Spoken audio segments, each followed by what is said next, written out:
but there is no one that I have not met or witnessed in myself or witnessed in the people that I worked with or work with as well that will not recognize that they can become okay with using it and okay with not using it, and then they transcend it. That they might use pornography as inspiration and start to recognize that, hey,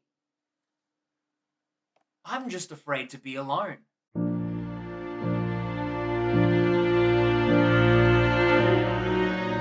Hi, this is take 3. I don't really care about the audio quality. This keeps running out. I did not charge this. I did not charge the stuff. I don't care. Let's get to it. Hi, welcome to another episode of Sharam Yells at You, and you complain about my swearing in the comments. In this video, we're going to be talking about pornography addiction, and more specifically, is pornography bad for you? Will jerking it all the time be something that is detrimental to your physical and emotional and mental and sexual well-being and growth? And more importantly, by the end of it, you shouldn't really give a shit. If you are interested in also me as a person, I know some people are, at the end of this video, I'm going to be having a lot of updates about what I've been through this year. What the fuck? Let's just double check the thing. What the fuck's been... Hello? Yeah. What the fuck's been going on? And more importantly, I really want to connect and share some of the stuff that I've personally learned through this year by putting a hiatus to my coaching and putting it sort of on pause. So, pornography. Pornography. Let's fucking talk about whipping it out, looking at your phone, and then closing the tabs afterwards and feeling just a little bit guilty about yourself. So, there is a movement out there that exists, and it is called NoFap. NoFap, if you don't know what this is the idea and the tried and tested and concluded to great results idea by some men in some circles that if they do not ejaculate, right, more specifically, they don't masturbate and ejaculate, which are almost two separate things, which some people don't know, that they then will gain some form of super sexual power. So the idea is that they refrain from that validation, and as a result, they move forward and almost inspire themselves to seek a potential partner to get that sexual validation. Now, this, as a method, is no more valid or invalid than any other method, but I really wanted to talk specifically today about pornography. Because there are a lot of books out there and are a lot of studies that show the way pornography hooks the brain, changes the brain, and connects you with it, that we are wired for novelty, we are wired for multiple partners, and all this sort of stuff that you might read and all this stuff things, and then we demonize it, and we guilt ourselves, and we force ourselves, and then maybe you're not one of these people, but there are definitely some people out there who will feel guilty about doing it. I know I definitely have in the past. You know, when you're lying there, it's 11 p.m. and you just had a great time. Then you turn off the tabs and you just feel so goddamn dirty. But really, there's a rule that I want to get across to you. And the general rule is that if you're not healed, then you are healing.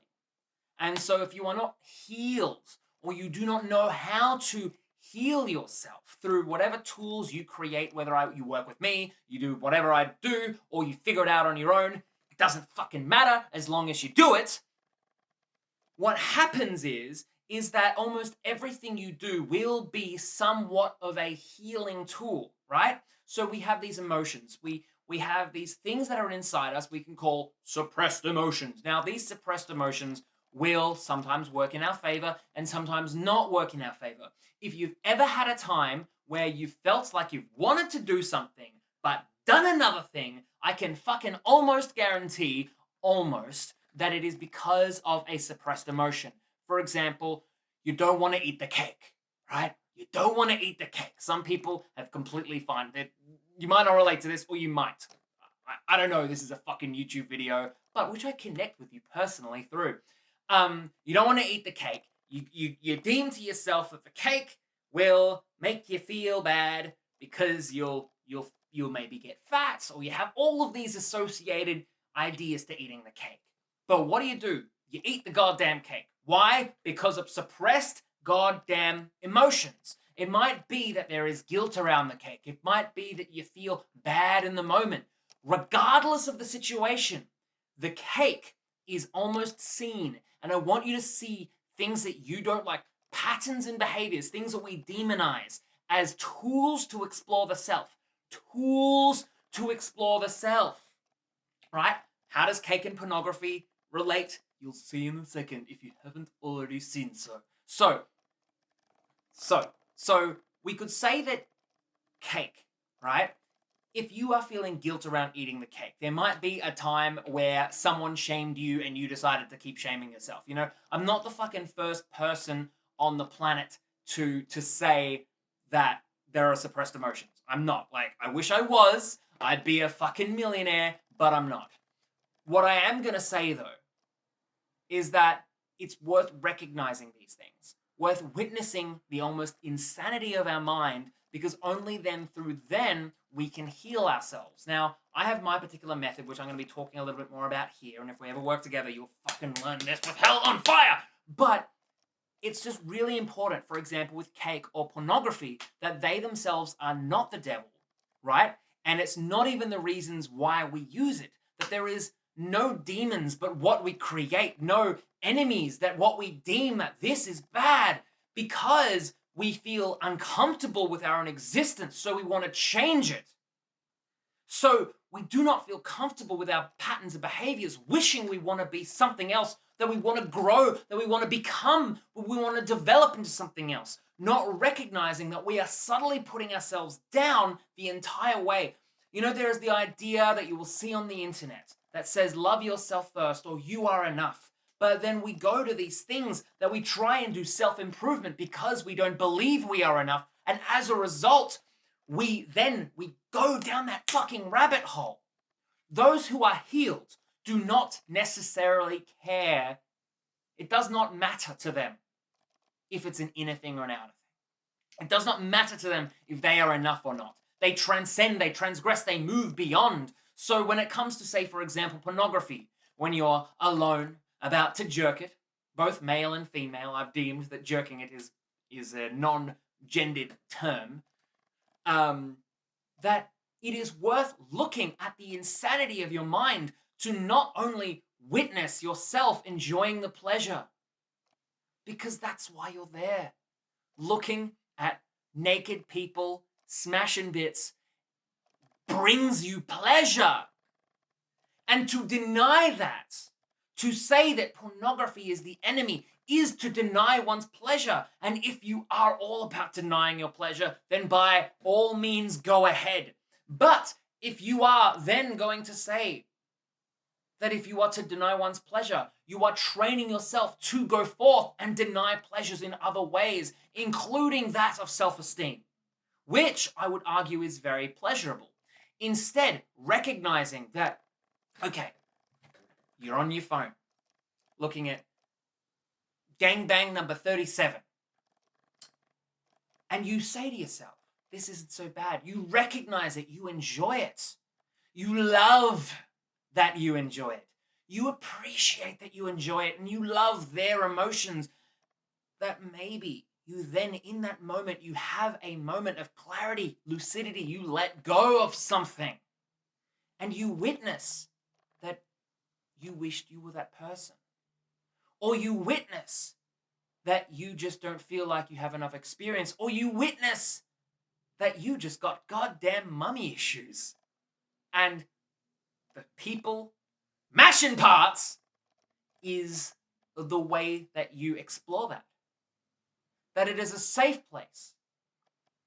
Or that you use porn to kill your sexuality because you are working on a higher purpose right now that requires no sexuality, which is somewhat true sometimes and somewhat not. We say sometimes that pornography, just like cake or just like anything else, is a distraction, right? But what are you distracting yourselves from? Are we distracting ourselves because we need to lift lighter weights in life? I find that that's fucking 99 to 100% of the time.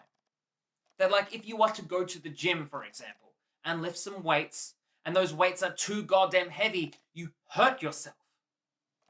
So they come along. that these people decide that they are going to have sex with either their partner or multiple people, record it and put it on the internet for you to enjoy, and then comment weird stuff in the comments, right? Then they themselves are giving you something. It wouldn't exist if there wasn't a purpose. Now, the people who will demonize porn will say that they are hijacking our fucking, the way we are meant to be, our animalistic nature, and that might be true. But there is no one that I have not met or witnessed in myself or witnessed in the people that I worked with or work with as well that will not recognize that they can become okay with using it and okay with not using it, and then they transcend it. That they might use pornography as inspiration and start to recognize that, hey, I'm just afraid to be alone. And these people mashing parts is my way of feeling a lot less lonely. I'm afraid of being alone. I'm afraid of being away from people. I'm terrified of distance. I'm terrified of abandonment. Then you recognize that in yourself. And you go, well, now that I see that, it's not so bad. And I use this as an example to say that exploration of pornography, just like eating a cake, can be used to explore one's insanity, like fear of abandonment, mummy issues, daddy issues, reverse mummy issues, reverse daddy issues. But that's your shit. That's your stuff that you will go through. And so to start the healing process, if you not have already started it, is to witness yourself witnessing the pornography. Now, my method is to love everything. Love everything. They say love heals all. Oh God, have I learned recently that it does. And so this is where we sort of lean into a quick update. Hello, my name is Sharam. If you don't know me, I'm previously known as Harvey Hook online. From Joker. Anyway, point of the story is I've spent this year figuring myself out. I didn't realize, but living with me was really fucking hard. I was working very, very diligently, creating and helping the world, but it got to the point where I was no longer really helping myself, and there was some suppressed stuff that needed to be dealt with. So, I think life pushes you back until you learn the lesson you need to learn. And for me, it was about loving things. And maybe that's not the lesson. Maybe I'm not done yet. Maybe I will always learn. Maybe that's fucking life. But at this point in time, enough for me to grow, I needed to be completely submerged in my shit. And I'd been doing that for years. There would be times where I'd meditate up to 4 hours a day because I just wanted to feel fucking happy. I think that was 2016. Now it got to the point where I needed to survive. I needed a way to grow. I needed a way to deal with my problems. And so I figured it out. So I'm relaunching. As Sharam Namdarian. There'll be other stuff. So I'm relaunching as Sharam Namdarian Dating and Life Coach. So I'll be talking not only about dating, relationships, jerking it, pornography, all the stuff we spoke about now, but I'll also be talking about how it relates to life and life in general. If you're a fan of my stuff, you will already know this, that it all fucking correlates, It's amazing. Like when I'm working with people one-on-one, sometimes I'll be like, oh, I haven't had a lot of time for my love life. And I go, that's fine, doesn't matter. We're dealing with it anyway. They're like, yeah, but I've been having problems with these kinds of people, or I feel really guilty about that. It's like, it's all the same. How we deal with one emotion is how we deal with other emotions, right? So in my journey, there was a fucking point. There was a point where I think all I was trying to do was stop myself from watching a Facebook video. And then I did, and in that moment of silence, I felt peace. And in that moment of silence, I recognized that we just have to love everything. Love does heal all if you know how to fucking love. Because sometimes when we say I love you, what we're really saying is, I need you, or I want you. Sometimes when we say I love you, we're saying thank you. Sometimes when we say I love you, we're saying, Thank you. Just whatever. That's the point. So, love does heal all wounds. And I found myself very, very quickly opening up energy-wise, opening up power-wise, opening up impact-wise on the people I meet, opening up ability to multitask more wise, opening up to more opportunities, possibilities. And there's one thing that I would always observe in my clients. Always, always, always observe. Is that usually we've already learnt the lessons. You know, some people say that we've got the lessons inside us. Some people say we have to learn outside of us. I don't think that matters. I think it's column A, column B. But one thing I really noticed is that if there was a blockage, like a suppressed emotion, and we let that go, usually all the things that it was suppressing, all the lessons and all that sort of stuff, come fucking forth, and people grow up very quickly. So there was another thing, ironically, on the fucking flip side, where I often believe that there was a quote, and I can't remember who said it. If you know who it is, please let me know in the fucking comments. That point of being an adult is to return to being a child. So the point of being an adult is to return to being a child. And what I always related to this was that, well, basically, we're so stifled that when we're a child, we don't have any stuff. We don't have any suppressed emotions. We don't have any junk going on inside our hearts. And so the point of being an adult is to transcend that. You know, I've often said that to people I've been coaching who are parents. It's like, you're gonna fuck it up. You're gonna fuck it up. That's the point. Not that's the point. Like, that's not the whole point. I'm a parent. I must fuck you up. That's not the point. That's not what I'm saying. But they're gonna inherit some of your bullshit stuff. They're gonna inherit your pain. The point of becoming an adult is to transcend that and to end that karmic cycle. You know, to end the cycle where it's hereditary pain. And that's when you do become an adult, I would say. And becoming an adult, as always, is not, I'm an adult, now I'm not. It's adult and being more of an adult. It's evolutionary. But we tend to grow up very quickly when we heal. And so it's so funny. In the last few weeks, since I learnt to truly just fucking love everything. And if there's something I don't love, I have it suppressed. I love it. And then I fucking tell my girlfriend straight away. And I'm like, did you know I had reverse daddy issues? Like, a good example was the other day I realized reverse daddy issues. I don't know if that's a real thing, but I'm calling it that. Where I realized I didn't like the way that my dad treated my mum growing up.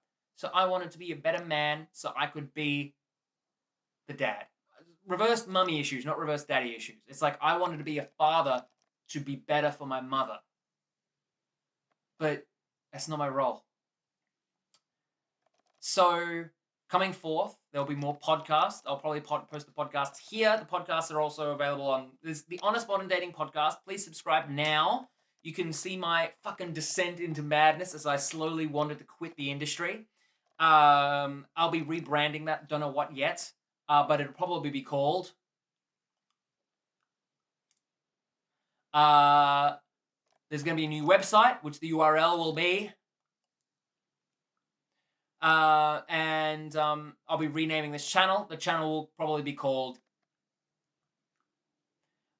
so in the meantime, make sure to subscribe. If you're new to the channel, if you did like it, please leave a like, because if you did, then I like you. But I also like you regardless, so really just, you know, like, it's just nice.